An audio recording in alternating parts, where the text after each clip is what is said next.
These are individually metered properties, meaning the tenants themselves are on the hook for the electricity bills. So through virtual net energy metering, they'll receive bill credits on their electricity bills. And again, these are low-income communities and the most disadvantaged. To qualify for SOMA, you have to be in the top 25% of census tracts within the Cal EnviroScreen framework, meaning your community is situated in a place with heavy pollution burden or is extremely low income. We're looking at taking folks who are on the receiving end of emissions and the worst impacts of climate change and turning them into beneficiaries using dollars generated from pollution. So we feel pretty good about that cycle.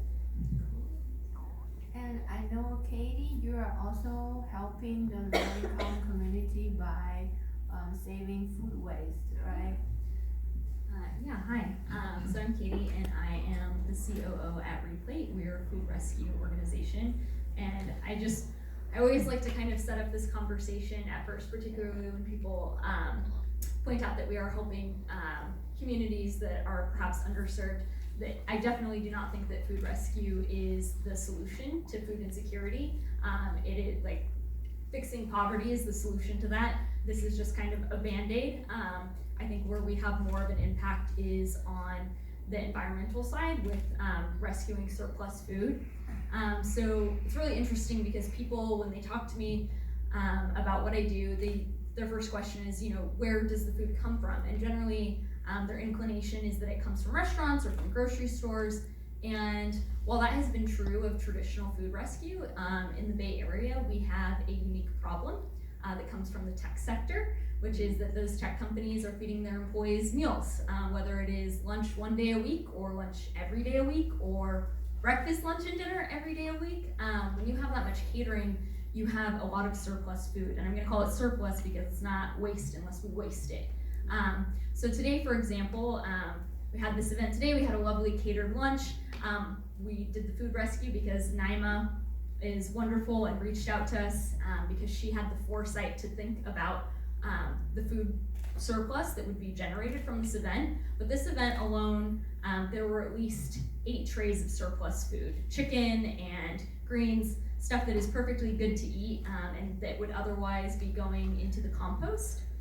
And so what Replate does is we have a web platform where people are able to schedule a pickup at their location, and we send a food rescuer directly there. Food rescuer picks up the food and brings it to other nonprofits in the area who do the actual food distribution.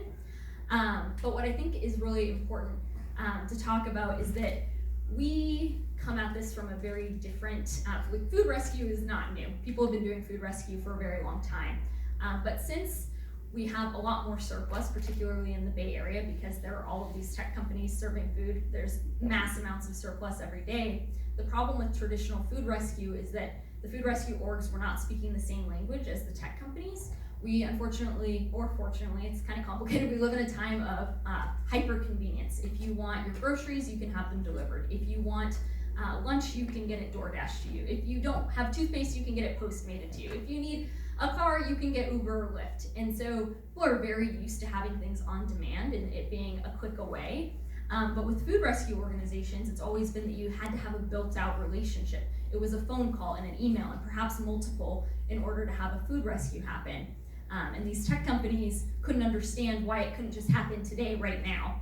And so we have tried to fix that a little bit by creating a web platform where people could go on. But that means that we also have had to come at this solution differently. So we charge for pickups, $40 to $50 depending on whether they're a one-time pickup or a subscriber.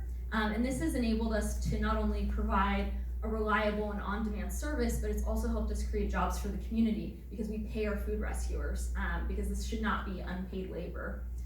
So we kind of measure our impact not only in the pounds of food that we're recovering and the amount of CO2 that's being diverted from the atmosphere and the water that's being saved, but also by how we're impacting our community. Are we creating jobs? Are we creating a culture that is trying to get away from mass amounts of surplus food? And we have noticed in the 3 years that we've been around, At the beginning, we were going after catering companies and saying, hey, your clients are coming to us saying that they need their food rescued, to now the clients that the catering companies are serving asking, what's your food rescue option?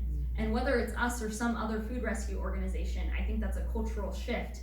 And that's gotta start happening if we can ever get to the point of source reduction where we are, we're always going to have surplus as long as we have food, but kind of trying to reduce that surplus over time.